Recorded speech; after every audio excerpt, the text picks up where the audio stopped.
Hi friends, நீங்க எப்பயாவது இத கவனிச்சிருக்கீங்களா?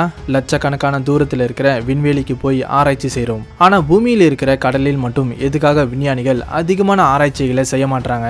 கடலில் ஆராய்ச்சி செய்யறது ரொம்ப கடினம். அதை விட ஆபத்தானது வேற எதுவும் இல்லைன்னு விஞ்ஞானிகள் சொல்றாங்க. இதுக்கான காரணம் என்ன? இத பத்தி இன்னைக்கு இந்த வீடியோல டீடைல்டா சொல்லப் போறேன். வீடியோக்குள்ள போறதுக்கு முன்னாடி ஒரு சின்ன வேண்டுகோள். நிறைய பேர் நம்ம சேனலை சப்ஸ்கிரைப் பண்ணி சப்போர்ட் பண்றீங்க. அதுக்காக ரொம்ப தேங்க்ஸ். ஆனா அதுல சில பேர் மட்டும் சப்ஸ்கிரைப் பண்ணாம நம்மளோட வீடியோஸ் பார்த்துக்கிட்டு இருக்காங்க. ஒருவேளை உங்களில் யாராவது நம்ம சேனலை சப்ஸ்கிரைப் பண்ணாமல் இந்த வீடியோவை பார்த்துட்டு இருந்தீங்கன்னா இப்போவே சப்ஸ்கிரைப் பண்ணி அந்த நோட்டிஃபிகேஷன் பெல்லை ஆல்ல செட் பண்ணிடுங்க. ஏன்னா நீங்கள் பண்ணுற ஒரு சிம்பிளான சப்ஸ்கிரைப் எங்களோட வளர்ச்சிக்கு ரொம்ப ரொம்ப முக்கியம். இந்த வீடியோவுக்கு ஒரு 50,000 லைக்ஸ் வரும்னு எதிர்பார்க்குறேன். அதனால் இந்த வீடியோ பிடிச்சிருந்தா மறக்காமல் லைக் பண்ணுங்கள். சரி வாங்க லேட் பண்ணாமல் லெட்ஸ் கெட் ஸ்டார்டட்.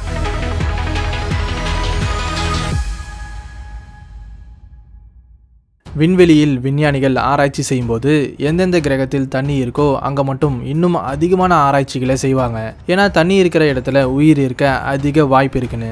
நம்மளோட சூரிய குடும்பத்தில் இருக்கிற மற்ற கிரகங்களை விட பூமியில் மட்டும்தான் அதிக அளவில் தண்ணி இருக்கு. அதாவது பூமியில் 71% தண்ணி மற்றும் 29% நிலமும் இருக்கு. அதனால பூமி மாதிரி வேற எதனா கிரகங்களில் அதிக அளவில் தண்ணி இருக்கான்னு கண்டுபிடிக்க விஞ்ஞானிகள் எத்தனையோ வருஷங்களா ஆராய்ச்சி பண்ணிட்டு தான் இருக்காங்க. ஆனா வேடிக்கையான விஷயம் என்னன்னா பூமியில் இருக்கிற கடலில் மட்டும் விஞ்ஞானிகள் சரியான ஆராய்ச்சிகளை பண்ண மாட்டாங்க. அதனால தான் கடலை விட விண்வெளிக்கு சம்பந்தப்பட்ட நிறைய விஷயங்கள் விஞ்ஞானிகளுக்கு தெரியும். குறிப்பா சூரிய குடும்பத்தின் மற்ற கிரகங்கள் எத்தனையோ லட்சக்கணக்கான கிலோமீட்டர் தூரத்தில் இருக்கிற மற்ற கிரகங்களின் வரைபடத்தை கூட 100% கச்சிதமா நாசாவால உருவாக்க முடிஞ்சுது. ஆனா பூமியில் 71% மூடப்பட்டிருக்கும் நீர், அதாவது கடலை பத்தி இதுவரைக்கும் நமக்கு முழு தகவலும் தெரியாது.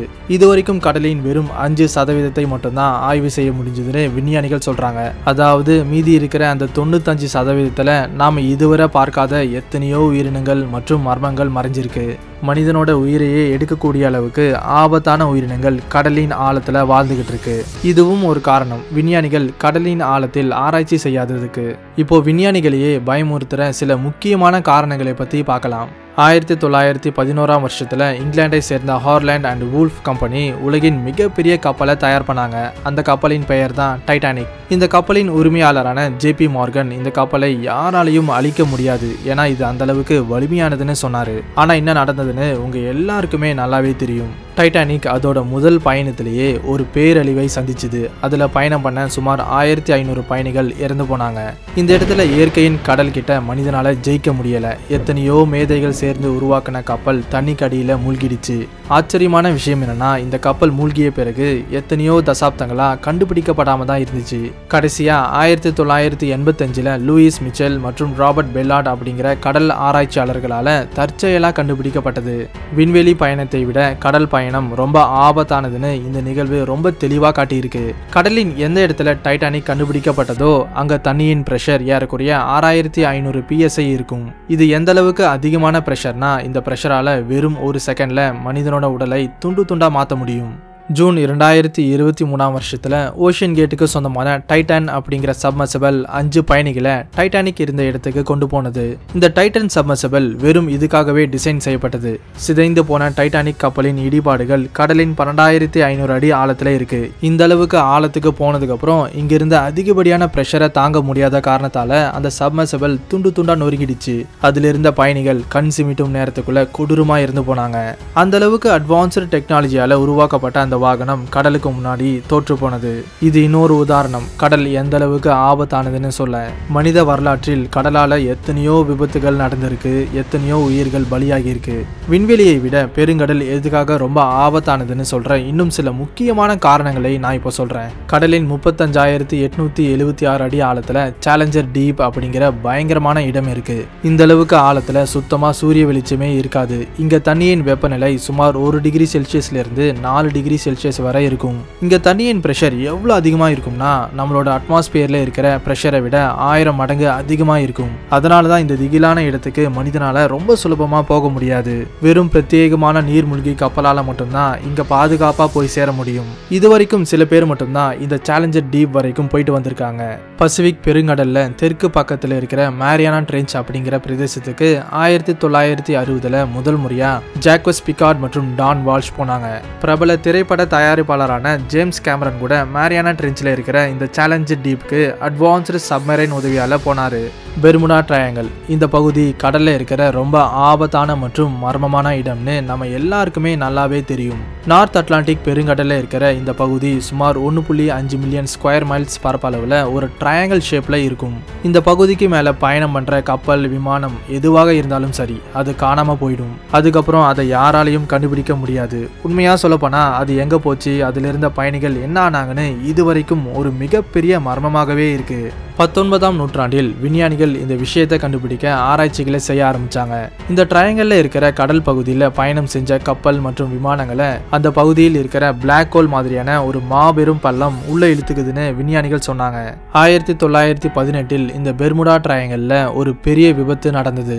அமெரிக்க நேவிக்கு சொந்தமான ஒரு ராட்சத கார்கோ ஷிப் 300 பயணிகளோடு இந்த பகுதியில் பயணம் செய்யும் போது தடயமே இல்லாம காணாம போனது.